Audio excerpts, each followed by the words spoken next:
নমস্কার, শুভ সন্ধ্যা। র্যাপিড টাইমসে আপনাদের সকলকে স্বাগত। সারাদিনের সমস্ত খবর নিয়ে আমি দিয়া। বিশ্বের প্রথম রাষ্ট্রনেতা হিসেবে ইনস্টাগ্রামে 10 কোটি ফলোয়ার প্রধানমন্ত্রী নরেন্দ্র মোদী ডিজিটাল দুনিয়ায় জনপ্রিয়তার শিখরে পৌঁছলেন ভারতের প্রধানমন্ত্রী। বিহারের মাটি থেকে বাংলা জয়ের হুঙ্কার কেন্দ্রীয় স্বরাষ্ট্রমন্ত্রীর। পশ্চিমবঙ্গ বিধানসভা নির্বাচনে জিতবে বিজেপি, আর বাংলায় সরকার গঠন করেই সব অনুপ্রবেশকারীদের তাড়ানো হবে, এমনই কড়া হুঁশিয়ারি দিলেন অমিত শাহ। আজ সকালে ভূমিকম্পে কেঁপে উঠল শিলিগুড়ি সহ আশেপাশের এলাকা। উৎপত্তি স্থল ছিল সিকিম। সাত সকালে দুধিয়া বাজারে অগ্নিকাণ্ডের ঘটনা, দুটি দোকান পুড়ে ছাই, যদিও কোনো হতাহতের খবর নেই। দুধিয়া বাজারে আগুনে পুড়ে ক্ষতিগ্রস্ত দুটি দোকান। ঘটনাস্থল পরিদর্শন করলেন জিটিএ চিফ এক্সিকিউটিভ অনিক থাপা। শিলিগুড়িতে উদ্ধার দেশি পিস্তল ও কার্তুজ। বিধানসভা নির্বাচনের আগে অবৈধ আগ্নেয়াস্ত্র উদ্ধারের ঘটনায় চিন্তায় পুলিশ প্রশাসন।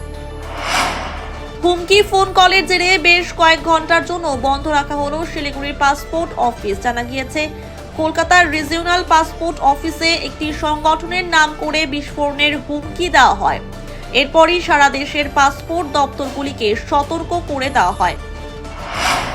শিলিগুড়ি জেলা হাসপাতালের সামনে বাসের ধাক্কায় জখম হলেন এক মহিলা। বৃহস্পতিবার দুপুরে একটি বেসরকারি স্কুল বাস হাসপাতাল মোড়ের কাছে আচমকা নিয়ন্ত্রণ হারিয়ে রাস্তার ধারে থাকা একটি খাবারের দোকান, একাধিক মোটর বাইক এবং একটি টোটোকে সজোরে ধাক্কা মারে। সেই সময় সেখানে দাঁড়িয়ে থাকা এক মহিলা বাসের ধাক্কায় জখম হন।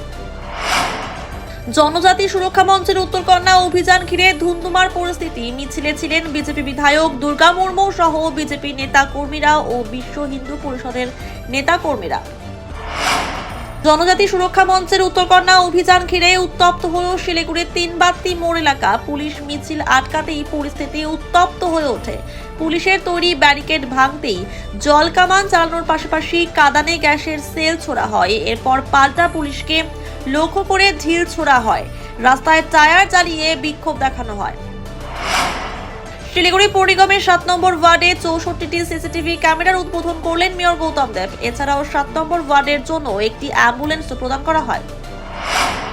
শিলিগুড়ি পৌর নিগমের পক্ষ থেকে শিলিগুড়ি জ্যোৎস্নাময়ী উচ্চতর বালিকা বিদ্যালয়ের সার্বিক উন্নয়নের লক্ষ্যে বিদ্যালয় কর্তৃপক্ষের হাতে 50,000 টাকার আর্থিক সহায়তার চেক তুলে দিলেন মেয়র গৌতম দেব।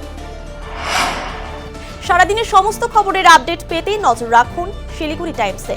শিলিগুড়ি টাইমসের খবর আপনারা পেয়ে যাবেন শিলিগুড়ি টাইমসের ইউটিউব, এক্স হ্যান্ডেল, থ্রেডস এবং ইনস্টাগ্রাম পেজেও।